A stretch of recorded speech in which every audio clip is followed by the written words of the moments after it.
राजनीति से, क्योंकि चुनावी रणनीतिकार प्रशांत किशोर ने मिशन 2024 से पहले एक बड़ा बयान अब दे दिया है। उन्होंने कहा कि राज्यसभा उपाध्यक्ष के माध्यम से बीजेपी और जेडीयू का मिलाप होगा। मुख्यमंत्री पर तंज कसते हुए उन्होंने कहा कि नीतीश कुमार कुर्सी के लिए हमेशा एक विकल्प रखते हैं। फिलहाल दरवाजा उनका महागठबंधन है और खिड़की के जरिए वो हवा पानी आने का विकल्प अब खोजते हुए दिखाई दे रहे हैं। अंतरात्मा की आवाज पर वो रोशनदान के जरिए कहीं भी जा सकते हैं, वो कहीं का कहीं भी जोड़ सकते हैं। वो कहाँ की और यहाँ जाए, क्या उसकी वजह हो, हरिवंश जी को उपाध्यक्ष पद से नहीं बदला गया है, क्योंकि बीजेपी और जेडीयू की अपनी एक डील है।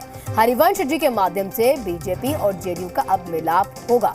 तो बड़ी खबर आपको दे रहे प्रशांत किशोर, चुनावी रणनीतिकार माने जाते हैं और बहुत सारे इन्होंने चुनावी रणनीतिकार इसलिए इनको कहा जाता है क्योंकि ये पहले इस तरह के गठजोड़ से जुड़ी जानकारियां साझा कर लेते हैं, इतने एनालिसिस करके कि वो चीजें अब हमेशा बयान के जरिए सियासत को गरमा देते हैं। और यहाँ पर एक और बार नीतीश कुमार को लेकर लगातार नीतीश कुमार पर हमलावर रहते हैं प्रशांत किशोर। अब इन्होंने फिर से कह दिया है बीजेपी और जेडीयू का मिलन होगा।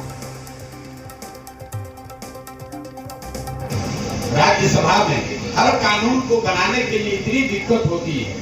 भाजपा का अगर वहां कोई कानून गिर जाए तो सरकार गिर जाएगी। वहां पर सबको हटाया गया, लेकिन उप सभापति हरिवंश जी को भाजपा ने नहीं हटाया, जदयू ने भी नहीं हटाया। ऐसा क्यों?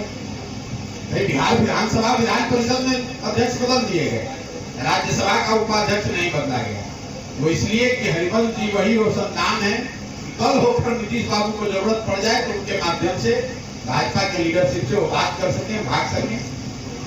नीतीश कुमार जी के जीवन में आज इतनी ही प्राथमिकता है कि किसी तरह मेरी कुर्सी बची रहे, बिहार जाए खुले बिहार में, जिस व्यवस्था से भी हम बने रहे।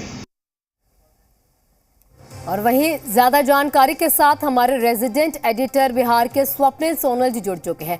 स्वप्निल जी, जिस तरह से प्रशांत किशोर का बयान हमने सुना है, वो लगता है कि उनका अपना अनुमान है, इस तरह के अंदर की कोई जानकारी उनके पास है या अपने ही यहाँ पर बयान देते जा रहे हैं? देखिए आना ऐसा है कि प्रशांत किशोर एक सफल रणनीतिकार रहे हैं, इसमें दो राय नहीं है। हाँ। लेकिन जब से प्रशांत किशोर ने जन सुराज नाम का अपना एक कैंपेन शुरू किया है, तो अपने कैंपेन के तहत वो अपने आप को, अपने सिंबल को एस्टैब्लिश करने के लिए बिहार में लगातार प्रयासरत हैं। बहुत लंबी पदयात्रा भी इन्होंने निकाली थी बिहार के अंदर खुद को एस्टैब्लिश करने के लिए, और लगातार हमलावर हैं ये बीजेपी और नीतीश को लेके पैरेलली। तो इसी क्रम में इन्होंने ये बयान दिया है और इन्होंने जो बात कही है उस बात को लेके बिहार में अक्सर चर्चा होती रही है। आना दरअसल है क्या कि बिहार में हो या जो लुटियन जोन है दिल्ली का, उसके अंदर भी ये चर्चा होती रही है कि आखिर जब इतना पैराडाइम शिफ्ट हुआ, एक तरह से ऑर्बिट शिफ्ट हुआ बीजेपी और जेडीयू के बीच, तमाम तरह के रिफ्ट दिखने लगे। जेडीयू के जो राष्ट्रीय अध्यक्ष है ललन सिंह, वो सीधे तौर पर गृह मंत्री और प्रधानमंत्री पर हमलावर हो गए, तमाम लोग बदल दिए गए, लेकिन फिर भी हरिवंश का बना रहना कहीं ना कहीं ये तमाम चर्चा पर तो बात रहती ही रहती है। और इसको छेड़ के प्रशांत किशोर ने एक तरह से कहे तो उस नब्ज को दबा दिया है, जिस नब्ज से अमूमन जेडीयू भी जिसको बोलने से बचती है और भारतीय जनता पार्टी भी बोलने से बचती है। जी आपको यहाँ पर रोकूंगी, लेकिन आरजेडी से हमारे साथ शक्ति यादव जी भी जुड़े हुए हैं, एक बार उनसे भी इस मामले को लेकर प्रतिक्रिया ले लेते हैं। शक्ति यादव जी, क्या कुछ कहेंगे आप? प्रशांत किशोर जी एक अपनी तरफ से अनुमान जता रहे हैं कि हरिवंश जी होंगे, तो इसे हो सकता है कि फिर से जेडीयू जो है बीजेपी की तरफ खिसक जाए। प्रशांत किशोर कोई राजनीतिक कार्यकर्ता नहीं है, रोजगारिया आदमी है, व्यवसायी आदमी, भारतीय जनता पार्टी का एजेंट। इस व्यक्ति के वक्तव्य को मैं गंभीरता से नहीं लेता, इसलिए गंभीरता बिहार की राजनीति की जिसकी कटहरे का ज्ञान नहीं है, तो कहीं जा करके इसके लिए बैटिंग करता है तो उसके हिसाब से वो बात करता है।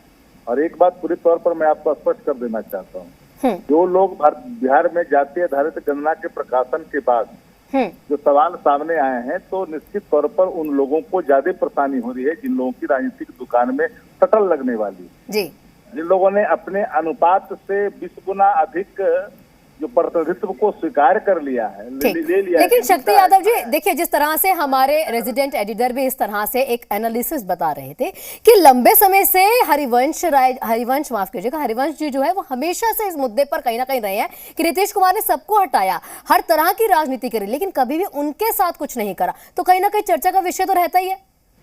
हरिवंश जनता दल यू नहीं है, Harivansh member of parliament Rajya Sabha Janata Dal you. और कई बार जदयू के प्रवक्ता ने उनके इस व्यवहार को लेकर के तल्ख टिप्पणी की है, बाबत भी वो चंद समय के लिए है, तो भारतीय राष्ट्रीय जनता दल इस पर अपना राय है वो कह चुका है। नैतिकता होता, नैतिक बल होता, तो जिस तरह से जदयू के प्रवक्ता ने हरिवंश पर प्रहार किया था, तो हरिवंश जी को तो स्वयं ही इस्तीफा कर देना चाहिए। लेकिन सवाल उठता है कि उनको बने रहना है, भाजपा के लिए काम करना है, भाजपा में वो अवसर तलाश रहे हैं, तो स्वाभाविक तौर पर वो कहेंगे। प्रशांत किशोर कोई राजनीतिक कार्यकर्ता मैं इसको माना ही नहीं है, ये तो बस मैनेजमेंट वाला है। भारतीय जिसका प्रादुर्भाव ही गुजरात से हुआ है। ये तो एक कमर्शियल एटीट्यूड का पर्सन जो पैसे पर किसी दल के लिए काम करता है। शक्ति यादव जी, देखिए कहीं ना कहीं